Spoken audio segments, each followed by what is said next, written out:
നമസ്കാരം. നമസ്കാരം. ആദ്യം ഒന്ന് സ്വയം പരിചയപ്പെടുത്തൂ. ഞാൻ സരോജിനി. ഞാൻ കക്കോടിയാണ് താമസിക്കുന്നത്.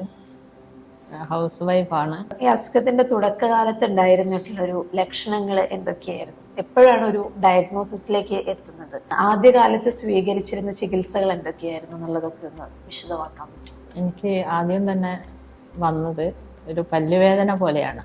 പല്ലുവേദന എന്ന് വിചാരിച്ചിട്ട് ഡോക്ടറെ കാണിച്ചു, ദന്തിസ്റ്റിനെ കണ്ടു. അപ്പം ഡോക്ടർ പറഞ്ഞു പല്ലിന് യാതൊരു കുഴപ്പമില്ല, നിങ്ങൾ ENT ഡോക്ടറെ കണ്ടോളൂ എന്ന് പറഞ്ഞു. അപ്പം ഞങ്ങൾ ENT ഡോക്ടറെ കാണിക്കാൻ പോയി. ENT ഡോക്ടർ പറഞ്ഞു ഞരമ്പ് ന്യൂറോ സംബന്ധമായ അസുഖമാണ്, ഞാൻ കുറച്ച് മരുന്ന് തരാം, കഴിച്ചോളൂ.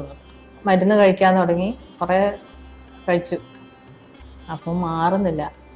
1.5 വർഷത്തോളമൊക്കെ ENT ഡോക്ടർ മരുന്ന് കഴിച്ചുകൊണ്ടിരുന്നു. അപ്പോൾ അവര് പിന്നെയും ഞാൻ മാറാത്തത് കൊണ്ട് ആ ഡോക്ടറെ തന്നെ കണ്ടപ്പം ഡോസ് കൂട്ടി കഴിക്കാൻ പറഞ്ഞു. ഡോസ് കൂട്ടിയപ്പോഴും എനിക്ക് തൽക്കാലം ഒരാശ്വാസം എന്നല്ലാതെ പിന്നെയും ഇങ്ങനെ വന്നുകൊണ്ടിരുന്നു. കുറേ വേദന കൂടി വന്നപ്പോഴേ പിന്നെ എനിക്ക് സഹിക്കാൻ പറ്റാത്ത വേദന. ഈ മൂക്കിൻ്റെ ഒരു സൈഡിൽ നിന്ന്, വായിന്ന്, പിന്നെ കണ്ണിൽ നിന്ന് വെള്ളം വരിക, തലയിലേക്ക് അതിശക്തമായ വേദന അങ്ങനെ കയറി വന്നിട്ട്.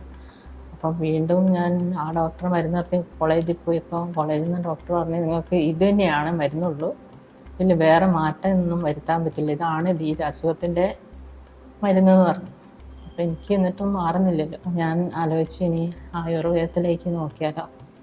അപ്പോൾ ഒരു പേപ്പറിൽ കണ്ടതാണ്, ഞങ്ങൾ ഈ സുബ്രഹ്മണ്യ നഴ്സിംഗ് ഹോമിൻ്റെ ഒരു പരസ്യം കണ്ടു. അപ്പോൾ എല്ലാ അസുഖത്തിനും ചികിത്സ ഉണ്ട് എന്ന് പറഞ്ഞു. ഈ അസുഖം ഡയഗ്നോസ് ചെയ്യുന്നത് ഇവിടെ വരുന്നതിന് മുമ്പ് തന്നെയായിരുന്നല്ലോ അല്ലേ? ആയിരുന്നു. അന്നുണ്ടായിരുന്ന ലക്ഷണങ്ങൾ, ബാക്കി എന്തെല്ലാം ലക്ഷണങ്ങളായിരുന്നു അന്നുണ്ടായിരുന്നത്? അത് കടുത്ത വേദനയായിരുന്നു, ഭക്ഷണം കഴിക്കാൻ പറ്റില്ല, ഉറങ്ങാൻ കഴിയുന്നില്ല, നല്ല വേദന. രാത്രി 2 മണിയാകുമ്പോഴാണ് ഇത് അധികമാവുന്നത്. രാത്രി ഒരു ഉറക്കം കഴിയുമ്പോൾ അത് ഉറക്കത്തിൽ നിന്ന് ഉണർന്നു പോയ വേദനയായിട്ട്. അങ്ങനത്തെ ആയിരുന്നു ലക്ഷണം.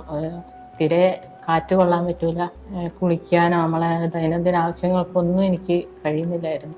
ആയുർവേദത്തിലേക്ക് എത്താനുണ്ടായിരുന്ന ഒരു സാഹചര്യം എന്ന് പറയുന്നത് ബാക്കി മരുന്നുകൾ കൊണ്ടൊന്നും ഉണ്ടായിരുന്നില്ല. ഒരു കിട്ടുന്നില്ല വേദന. തൽക്കാലം ആശ്വാസം വരുന്നുണ്ട്, വേദന വിട്ടു പോകുന്നില്ല, പിന്നെയും വരിക. അതാണ് ആയുർവേദത്തിലേക്ക് ഞാൻ വന്നത്.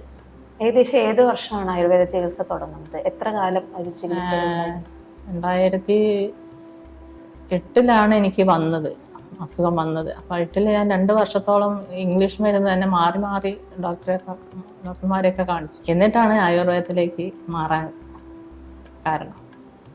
ഏകദേശം എത്ര കാലം ആയുർവേദ ചികിത്സ ചെയ്തിട്ടുണ്ടായിരുന്നു? 2013 തുടങ്ങിയിട്ട് 1 മാസം വൈദ്യർ ഇവിടെ കിടത്തി ചികിത്സ വേണ്ടി വരും. അപ്പോൾ 1 മാസം കഴിഞ്ഞ് ഞാൻ വീട്ടിൽ ചെന്ന് വീണ്ടും വൈദ്യർ പറഞ്ഞ് പഥ്യത്തോടു കൂടി മരുന്നൊക്കെ കഴിച്ചു. ഒരു 6 മാസമൊക്കെ കഴിച്ചിട്ടുണ്ടാവും. അങ്ങനത്തെ ഒരു ചികിത്സാ രീതികളൊക്കെ ഓർമ്മയുണ്ടോ? നസ്യം ചെയ്തു, തേപ്പിട്ടു, ശിരോവസ്തി ചെയ്തു ഒക്കെയാണ്. പിന്നെ ആവി, ചൂടുള്ള എണ്ണയിലൊരു മരുന്ന് ഒഴിച്ചിട്ട് കവിൾ കൊള്ളാൻ പറഞ്ഞു. ഒക്കെയാണ് ചികിത്സ ചെയ്തോണ്ട്. അതിൻ്റെ ഒരു പ്രോഗ്രസ് എങ്ങനെയായിരുന്നു? ഏകദേശം എത്ര ദിവസം കഴിഞ്ഞു തുടങ്ങിയപ്പോൾ മുതലാണ് ആ രോഗലക്ഷണങ്ങളിൽ ഒരു കുറവ് കണ്ടു തുടങ്ങിയത്? 1 ആഴ്ച 2 ആഴ്ച ആകുമ്പോഴേക്കും എനിക്ക് ഭക്ഷണമൊക്കെ കഴിക്കാൻ തുടങ്ങി. 2 ആഴ്ചത്തെ ചികിത്സ തുറന്നപ്പോൾ ഈ തേപ്പിട്ടപ്പോഴാണ് ഈ കുറച്ച് ആശ്വാസം. പിന്നെ അങ്ങനെ കുറഞ്ഞു വന്നത്. ഇനി 1 മാസമായപ്പോൾ എനിക്ക് വർത്താനം സംസാരിക്കാനും, എനിക്ക് ഇവിടുന്ന് ഡോക്ടർ വീട്ടിലേക്ക് പോകാന്ന് പറഞ്ഞപ്പോൾ പോകാന്നുള്ളൊരു ഇതൊക്കെ വന്നത്. അന്ന് വൈദ്യുതി നിർദ്ദേശിച്ചിട്ടുള്ളൊരു പഥ്യക്രമങ്ങൾ എന്തൊക്കെയാണെന്നുള്ളത് ഓർമ്മയാണ്? വീട്ടിലുണ്ടാക്കുന്ന ഭക്ഷണം പുറത്തുനിന്ന് ഒന്നും കഴിക്കണ്ട, വറുത്തത് പൊരിച്ചതൊന്നും വേണ്ട, അങ്ങനെയായിരുന്നു പഥ്യം.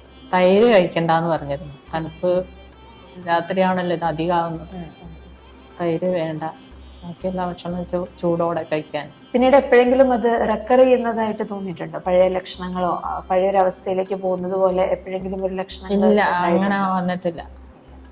അപ്പോൾ സ്ഥിരമായിട്ടൊരു എണ്ണ, വൈദ്യർ തന്ന എണ്ണ തേച്ചാൽ മതി എന്ന് പറഞ്ഞ ആ എണ്ണ തേച്ചിട്ടാണ് കുളിച്ചത്. ഇപ്പം മരുന്നില്ല, ഒന്നുമില്ല, എനിക്ക് സുഖമായി. അത് മാറിയിട്ട് 5 വർഷമായി മാറിയിട്ട്. ഇപ്പോൾ ഒരു അസുഖം, ഇപ്പോൾ തണുപ്പ് വരുമ്പോൾ പണ്ട് തണുപ്പ് വരുമ്പോൾ ഒരു വേദന വരുമായിരുന്നു, അതുപോലും ഇപ്പം ഇല്ല.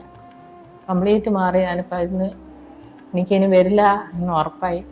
ഇപ്പൊ തിരിഞ്ഞു നോക്കുമ്പോൾ ആയുർവേദം ഓപ്റ്റ് ചെയ്തത് ഒരു നല്ല തീരുമാനം, നല്ല ചികിത്സയാണെന്ന് മനസ്സിലായി.